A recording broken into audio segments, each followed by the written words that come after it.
John Brennan. Why would Barack Obama choose a man who is a leftist, who is a partisan hack, who is relatively stupid, and who voted for a communist to be the head of the CIA? There's another great piece in the American Spectator by George Neumauer. He says, Brennan calls Trump a dupe, but Brennan actually was one for the Soviets. John Brennan's anti-Trump tweets grow more and more maniacal. His latest tweet holds that Donald Trump's Russia diplomacy in Helsinki rises and exceeds the threshold of high crimes and misdemeanors. It was nothing short of treasonous. That tells people all they need to know about the unseriousness of the left's impeachment drive, not to mention exposing once again the demented malice behind the Obama administration spying on the Trump campaign. The unhinged criticism is also hilariously rich, given that John Brennan, who supported the Soviet-controlled American Communist Party, meets the textbook definition of a useful idiot for the Russians.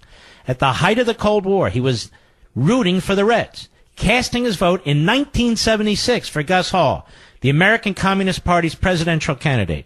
If anyone is adept at serving as a dupe for the Russians, it is John Brennan. To paraphrase John Kerry, he was for them before he was against them. What changed? How could Brennan support the Soviet Union, even to the point of voting for one of its puppets, but then hysterically denounce any diplomacy toward Putin's Russia? The answer lies in Russia's shedding of communism. Brennan, who refused to take his oath as CIA director on the Bible, misses the days of atheistic Marxism and fears the revival of a Christian Russia. Brennan, while walking the halls of the CIA festooned with LGBT buttons, who rant to colleagues about Putin's refusal to allow gay pride parades in Moscow. Brennan deplored Reagan's description of the Soviet Union as an evil empire and joined other leftists in demanding that he pursue détente with Marxist thugs who make Putin look like a piker. Were Russia still collectivist, he would be using his Twitter account, which boasts his belief in the collective future, quote-unquote, to praise, not trash, diplomatic gestures. Anybody familiar with John Brennan's past, he writes, which includes not only supporting the evil empire of the Soviets, but also the evil empire of radical Islam. His time as Obama's CIA director was marked by apologetics for the thugs of the Muslim Brotherhood, ludicrous attempts to sanitize the concept of jihad, and non-stop whitewashing of the problem of Islamic terrorism. Can only laugh at his anti-Trump antics.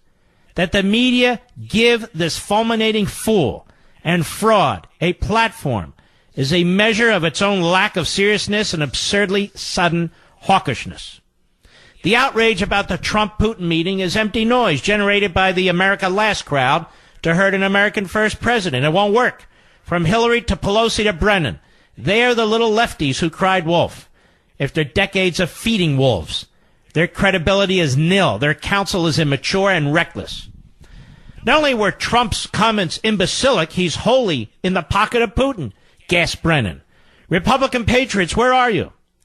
Well, other than members of the resistance and reflective Trump haters, no one takes these juvenile smears seriously. It is humorous to see these self-proclaimed adults hazing Trump for not behaving like a childish hothead. If another president were prioritizing peace over retaliatory tit-for-tat, they would praise him. But since the diplomacy's coming from Trump, it has to be treasonous. Brennan isn't just throwing stones from his glass house, but boulders. He once said that he feared his support for Soviet stooge Gus Hall threatened his entrance into the CIA in 1980. This sounds like a wild satirical parody, but it isn't. A dupe for the Soviet Union rises to the top of the CIA, uses his position to shill for Islamic radicals, eggs the FBI into spying on the Trump campaign, then leaves the CIA only to resume the radicalization of his youth, calling for civil disobedience and the overthrow of a duly elected president. Brennan's only expertise on treachery comes from his own. He calls Trump a dupe, but Brennan actually was one for the Soviets. George Neumauer, American Spectator. I'll be right back.